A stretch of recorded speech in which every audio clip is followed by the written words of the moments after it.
Então, sejam muito bem-vindos à nossa coluna semanal. Vamos refletir hoje um pouco sobre o que transcende. Antes de eu explicar sobre os transcendentes, eu queria explicar por que eu resolvi falar sobre isso hoje. A semana passada eu estava rolando o feed do Instagram e apareceu um vídeo, devia ser na Disney, porque as princesas eram muito bem produzidas, e uma criança entre 3 e 4 anos, ela escolheu a bruxa má.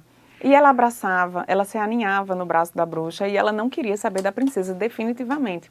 E eu achei muito interessante, porque eu fui ler os comentários e as pessoas riam, achavam engraçado, e eram muitos comentários e ninguém chegou a questionar por que ela estava escolhendo, por que ela queria a bruxa má. E quando eu era criança, eu lembro bem que eu nem sabia o nome das bruxas. E a minha filha, que tem 13 anos, quando eu lia os contos para ela, os contos das fadas, já não era assim. A Malévola, por exemplo, era a bruxa da Bela Adormecida. A Úrsula era a bruxa da... aquela do mar, Ariel. Então, enfim, eu não vou lembrar de todas, mas todas tinham as suas bruxas numa posição mais protagonista.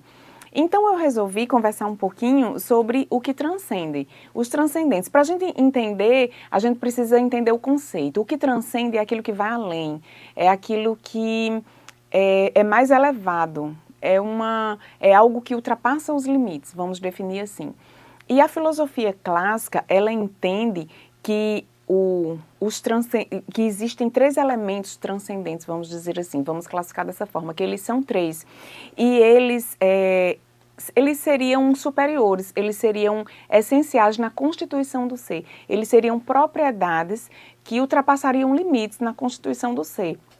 Então, quais seriam essas propriedades? Seria a verdade, a bondade e a beleza.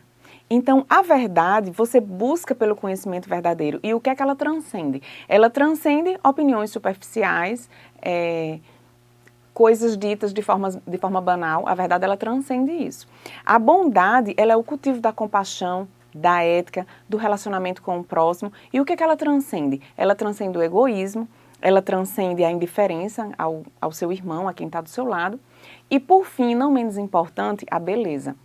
A beleza é um pouquinho mais difícil da gente conceituar, mas não é impossível. Vamos transcender para tentar entender. A beleza não é essa, quando os filósofos falam da beleza, ele não fala dessa beleza estética que a gente enxerga e que a gente comenta no cotidiano. Essa beleza ditada por moda ou por padrões culturais. Essa beleza que a gente comenta no dia a dia, ela é uma beleza onde eu posso dizer que gosto não se discute. Eu posso enxergar uma beleza onde você não enxerga porque ela é ditada por padrões. Mas na hora que a gente fala dessa beleza que transcende, dessa beleza que a filosofia clássica define, a gente está falando de uma beleza mais profunda, de uma beleza autêntica. A gente fala, os filósofos clássicos, eles costumavam dizer que essa beleza é a expressão visível do bem e da verdade. Pitágoras dizia que existia beleza na matemática. Não é porque você não entende matemática e não consegue enxergar a beleza da matemática que ela não existe. Não é porque você não consegue ver a vida de uma pessoa que se dedica a cuidar de outros, uma pessoa que cede sua casa para outras pessoas, que dá comida a quem não tem, não é porque você não consegue enxergar a beleza de repente nisso, que essa beleza não existe de fato. Então é dessa beleza que os filósofos falam, é a ela que eles se referem. Repetindo, essa beleza, ela seria a expressão visível do bem e da verdade.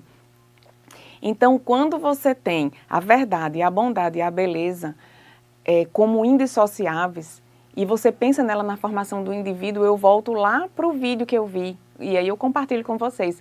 Aquela criança preferiu a bruxa, aquela criança preferiu o mal. Por quê? Já chegou para ela de uma forma relativizada. Por que ela relativiza? Por que ela prefere a bruxa? Por que ela prefere a parte ruim da história, vamos dizer assim? Isso não seria o natural. É que, de alguma forma, aquela criança teve subvertido na formação dela os transcendentes. Ela não entendeu exatamente o que é bom e o que é belo e de verdade, que a gente já viu que é indissociável. Então, essa criança, ela começa a relativizar. E aí a gente vê hoje um mundo todo relativizado. Aí o meu filho, um adolescente, de uma hora para outra, ele pensa assim ou pensa assado. Não foi de uma hora para outra. Esse adolescente pode ter tido, numa idade muito tenra, a subversão do que transcende. dos pensamentos que deveriam ocupar naturalmente a sua mente, e não foi assim, foram subvertidos. Então, isso começa a se relativizar. Se eu posso deixar 2 dicas para os pais que estão nos ouvindo e eles querem ter um pouco de cuidado com o que os seus filhos vão ouvir, para que não seja subvertido nele o que transcende e que ele possa entender de fato o que é bom, belo e de verdade, prestem atenção nos filmes. Eu vou dar um exemplo. Existe um filme chamado Malévola, que na minha opinião não é para criança. É um filme que subverte a imagem do homem, subverte o que é bom, subverte o natural, subverte a figura materna. Então é um filme que, na minha opinião, criança não poderia ver, porque ele vai certamente subverter numa criança muito pequena a visão do que é bom e do que é belo. E por último, existe uma dica muito importante: escolas que fazem releituras de clássicos. Os clássicos, eles precisam ser lidos e relidos da forma original como eles foram escritos. Não é interessante você reler um clássico.